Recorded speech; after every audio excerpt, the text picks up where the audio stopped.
According to a recent study, more than half of online daters have encountered someone who seriously misrepresented themselves in emotional scams. But what happens when the misrepresentation isn't about height or occupation, but about someone's entire emotional reality? Have you ever chatted with someone online and everything seemed perfect? So perfect that it felt a little off. So perfect that a small voice in your head whispers, "Something's not right. It doesn't add up." Hello everyone, welcome back to my channel. Today I want to share a story that is private, confusing, and even a little scary. This is a cautionary tale about a man I met online a few weeks ago. Someone who confessed his intentions of marriage to me in an extremely short period of time. Before I start, I want to say I'm a very calm, very self-aware person. This is part of my professional nature. I believe in connection, in sparks, and in love at first sight, or at least in the power of a really good conversation to create attraction. But this experience taught me the difference between genuine feelings and a carefully crafted manipulation. The story began in the most ordinary, modern way. He said he recommended it to me by Facebook. Honestly, his way of speaking, his photos, and his humorous, clever self-introduction grabbed me immediately. From his first message, our conversation became lively within 2 days. We jumped into deep topics, dreams, fears, favorite books, and what we wanted in life. He was charming, witty, and thoughtful. His messages were long, detailed, and engaged. No matter when I messaged, he replied instantly. He remembered every little thing I said. If I mentioned an important meeting on Tuesday, he would follow up afterward. This attention to detail made me think, wow, he is really listening. The excitement felt real. When I saw his messages, my heart would flutter a little. But soon, warning signals began to appear. He asked me to add him on WhatsApp. Immediately, my mind went to online scams, but I chose to ignore it at the time. Things progressed astonishingly fast. A few days later, he started saying big and deep things. I've never experienced this kind of connection before. I feel like I can truly be myself only when I'm with you. It all sounded flattering and soon escalated. By the 10th day, he was hinting at a long-term relationship, discussing how to maintain it long distance, and even mentioning plans to retire early to spend life together. My immediate reaction wasn't happiness, it was caution, but I still went along with his pace. I wanted to see how far he would push the act, because I knew I could never fall in love with someone I had never met. And whose love was it really? Mine, or the version of me he had invented in his mind? He occasionally shifted the conversation to his career, claiming he had another way to make money. When I didn't respond, his tone noticeably dropped. Then he sent a screenshot of a financial transaction showing he supposedly earned $50,000 in seconds. This was the second red flag, not just a warning, but a confirmation. At that moment, I knew who he was and what he wanted. He wasn't there for love. He was there to take money from me. I thought to myself, oh, another one. From then on, I observed each interaction more carefully. Inconsistencies began to pile up. First problem, his story.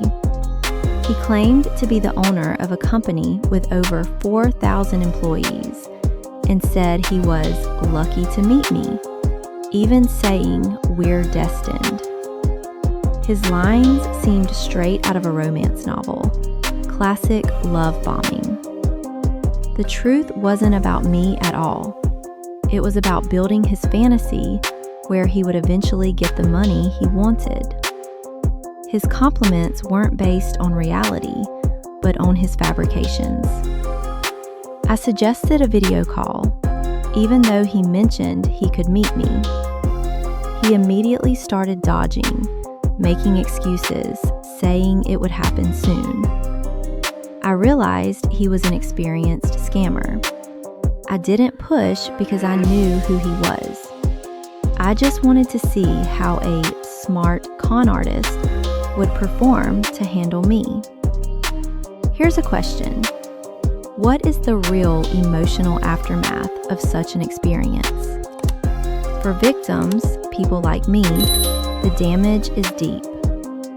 Even if you see through it, your emotions take a hard hit. You experience a sort of emotional whiplash. You drop from the high of being seen to the low of realizing it was all a lie. This creates what is called betrayal trauma. It makes it harder to trust your own judgment. You may question your instincts.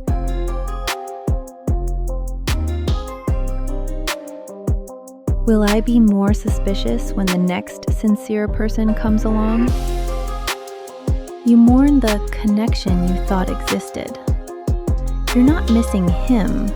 You're missing the fantasy, the possibility, the person you thought he was. And him? Would he have feelings? Would he miss you? In cases motivated by money, the answer is almost always no. He might be upset he didn't get the money, but it has nothing to do with losing you. The person you were talking to was just a role. People like this are skilled at creating false intimacy to exploit emotions. What they miss is not a relationship. It's a lost winning game. That's the coldest part. I ended the interaction soon after. No arguments, no drama. If you want to know how we finally cut ties with this brief but shocking experience, click at the end and I'll share it with you. So, what did this experience teach me? 1. Trust your instincts. That small voice whispering, "Something's off," is your truest ally. 2. Love is more than feelings. It's actions and time. Verbal promises are just noise. 3. True connection takes time and should never involve financial transactions or rushed investments. If a relationship exists only in perfect fantasy and pressures you, this is not love. It's someone eyeing your wallet. You should leave immediately. After finishing it and letting my adrenaline settle, the real emotional processing began. This is not as simple as getting rid of a scammer.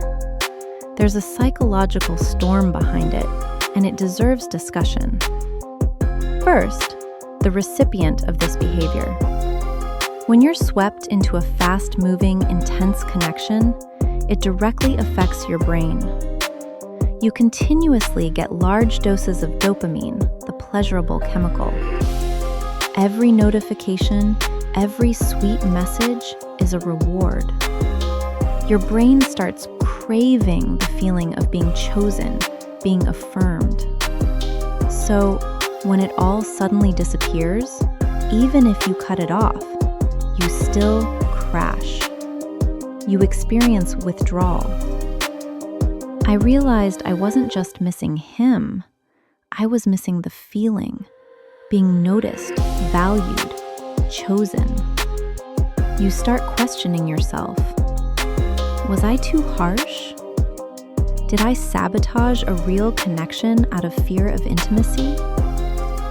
This self-doubt is one of the most destructive consequences of psychological manipulation. It makes it harder to trust the next person, even yourself. Next comes the confusing grief. You mourn not a real person, but the future he painted for you, a relationship that never existed. It's a ghost love with a strange, deep pain when you let go. Now let's talk about him, the love bomber. The most common question, were his feelings real? Did he miss me? The answer is complex, and I think it's worth exploring a painful but real possibility. What if he did have genuine feelings for me? What if the initial spark was real? It's possible. He may have been genuinely attracted to my personality, humor, and intelligence. That initial chemistry might not have been entirely fake. But for people used to this interaction pattern, the problem is never lack of attraction. The problem is they deeply fear true intimacy and vulnerability. Text-based fantasy is safe. He controls everything. He can be a perfect partner in words because there's no real-world pressure or authenticity. When I suggested a video call or meeting, the fantasy faced collapse. The real me, with boundaries and opinions, would appear. So, his intentions were torn. Part of him was attracted, part of him was afraid. His avoidance and excuses weren't always malicious lies. Sometimes it was a deep fear triggering self-destructive escape. He might force himself to leave something he wanted because reality is scarier than fantasy. In the days after I cut contact, he might have truly missed me, felt some loss. But here's the key. He didn't miss me, the complete person, complex, deep, logical, temperamental, with boundaries. He missed the role I played in his fantasy. The affirmation, comfort, and stimulation I provided.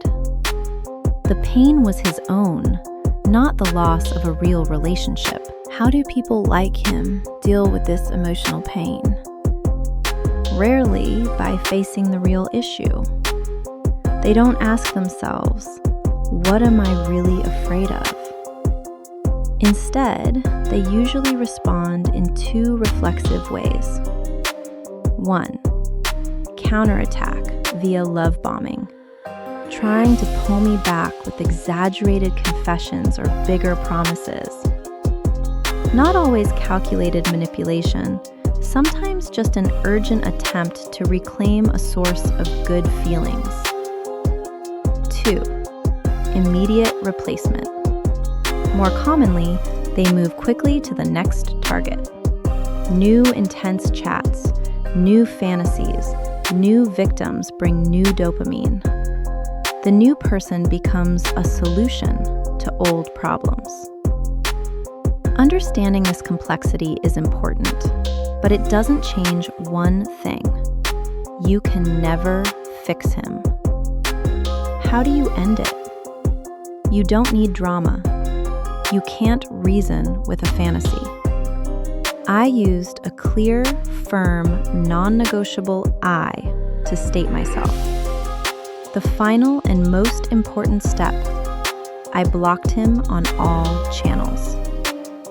To protect my peace, stop the dopamine cycle, and prevent him from trying to pull me back. Treat it like breaking an addiction. Cut it off completely. This is not rude, it's self-protection. Lessons I learned. 1. Trust your instincts. That small voice is always your ally. 2. Love is a long-term action, not a momentary feeling. 3. True connection meets reality. It doesn't hide in text-based fantasy. If someone exists only in perfect